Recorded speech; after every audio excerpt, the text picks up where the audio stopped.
Oh!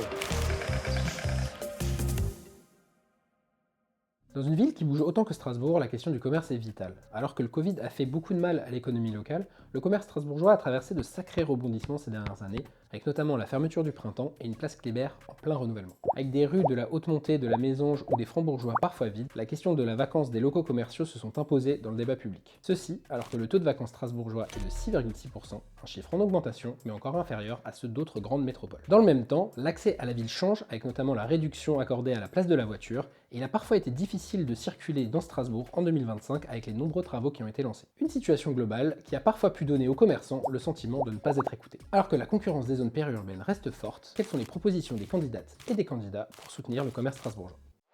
Pour faire vivre le commerce, il faut d'abord que les Strasbourgeoises et les Strasbourgeois aient les moyens de consommer. Le pouvoir d'achat est donc la clé. C'est pourquoi nous avons placé le pouvoir d'achat au cœur de nos priorités. Gratuité des transports en commun, gratuité des 30 premiers mètres cubes d'eau, tarification solidaire, remise en régie publique d'un certain nombre de services essentiels. Toutes ces mesures permettent de libérer du revenu pour ensuite pouvoir consommer dans les commerces strasbourgeois. Et puis pour qu'il y ait du commerce, il faut qu'il y ait également de l'accessibilité. C'est la raison pour laquelle nous voulons développer les transports en commun pour permettre l'accessibilité de tous les commerces aux Strasbourgeoises et aux Strasbourgeois. Enfin, le commerce de proximité ne peut exister qu'avec des baux commerciaux qui soient accessibles. Aujourd'hui, l'augmentation des loyers commerciaux est une menace existentielle qui pèse sur les petits commerces. C'est la raison pour laquelle nous allons créer un observatoire des loyers commerciaux qui permettra de suivre de près leur évolution, de prévenir les abus et de lutter contre la fermeture des petits commerces de proximité qui sont essentiels à la vie des Strasbourgeoises et des Strasbourgeois. La première mesure, c'est la baisse des loyers municipaux pour les commerçants dans les quartiers prioritaires en échange d'engagement local, en faisant en sorte de pouvoir employer davantage de jeunes issus des quartiers. Ma deuxième mesure, c'est la création d'un abonnement de stationnement pour les professionnels afin de les faciliter dans les coûts de stationnement à Strasbourg. Et ma troisième mesure, c'est permettre aux commerçants de pouvoir ouvrir plus tard, mais en garantissant des rues animées, éclairées et sécurisées. Les commerces en difficulté qui disparaissent, c'est une perte énorme pour la mairie, économiquement et socialement. C'est la raison pour laquelle nous proposons de les accompagner par un allègement fiscal, par un allègement de taux et d'opérer au cas par cas. Parce que le plus important, c'est de faire un apport pragmatique, un apport factuel. Il faut les accompagner tout le long de leur parcours, notamment en faisant venir du monde vers ces commerces-là, par la mise en place des activités culturelles, par la mise en place des programmes personnalisés en termes de stationnement et également signer un partenariat au cas par cas avec les commerçants ou avec l'association des commerçants, justement pour que cela puisse avoir un impact en termes de stationnement, pour qu'on ait beaucoup plus de clients et que le stationnement ne soit pas un frein à la clientèle.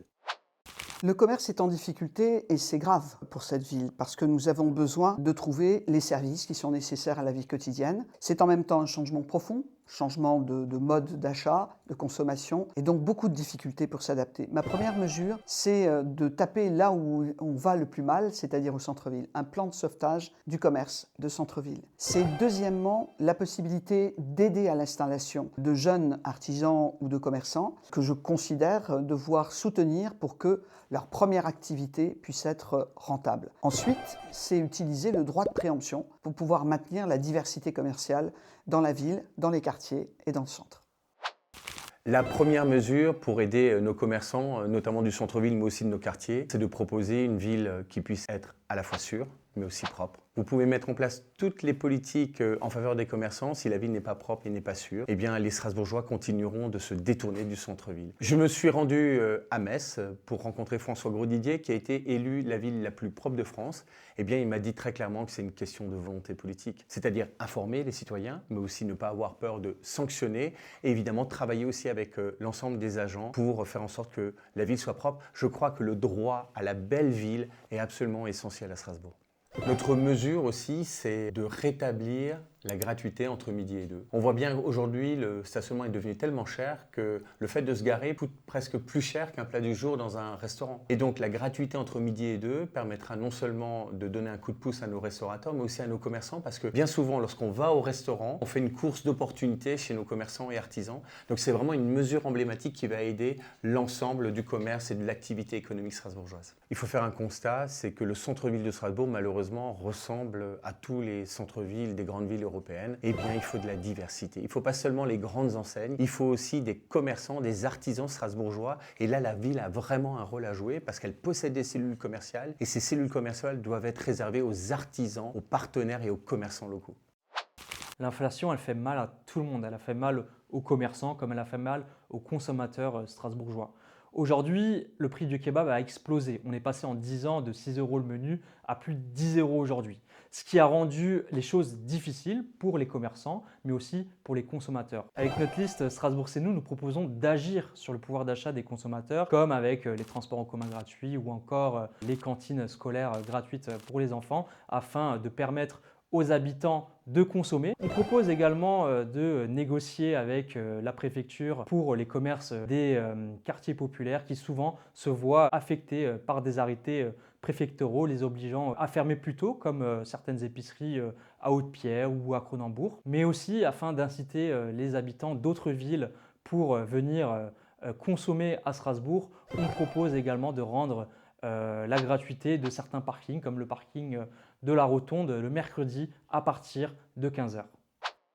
Je souhaite mettre en place un encadrement des loyers commerciaux pour permettre de garantir une diversité commerciale dans notre ville et aussi permettre l'installation de commerces indépendants dans la ville. Nous allons également travailler sur le réaménagement de plusieurs espaces publics en centre-ville qui permettent de déambuler, de flâner, de s'arrêter à une terrasse. Je pense au quai des pêcheurs, mais aussi au réaménagement indispensable de la place de l'Homme de Fer. Nous souhaitons donner une place plus importante à nos artisans locaux, boulangers, vignerons, brasseurs, artisans d'art, tant de savoir-faire qui sont une richesse pour notre ville et donc plus de visibilité, plus de place pour nos artisans dans nos événements. Je pense au marché de Noël, mais aussi à des événements tout au long de l'année.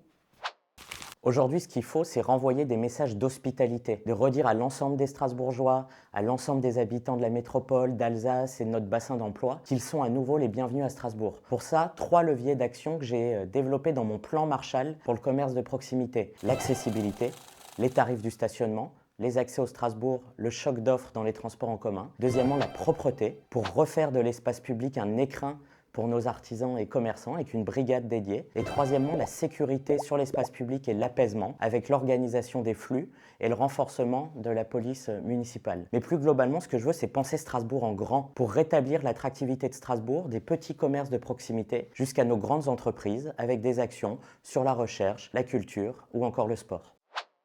Une des premières mesures, c'est de faire revenir les Strasbourgeois et même ceux qui sont hors métropole à Strasbourg. Pour ce faire, il faut retrouver un cadre agréable. Une des premières priorités, c'est le retour à la propreté de la ville de Strasbourg, avec une brigade de propreté développée, plus de moyens, notamment avec des moyens humains, mais aussi avec l'utilisation notamment de l'intelligence artificielle avec les caméras de surveillance pour détecter effectivement ces problématiques en temps réel. Deuxième mesure, c'est concertation avec les commerçants, avec le manager de centre-ville, lui donner plus de moyens pour pouvoir en temps réel répondre à la demande des commerçants, pour trouver ensemble un équilibre quand on veut faire des travaux et pas imposer verticalement des mesures qui pourraient nuire au commerce. Troisième mesure, donc pour trouver un cadre agréable, c'est aussi animer la ville. On a le marché de Noël qui est un marché emblématique, mais moi je veux l'étendre avec les 3 autres saisons, donc printemps, été et automne. Et également, je souhaite mettre en avant plus l'histoire de Strasbourg avec des parcours QR code historiques, gastronomiques. C'est important aussi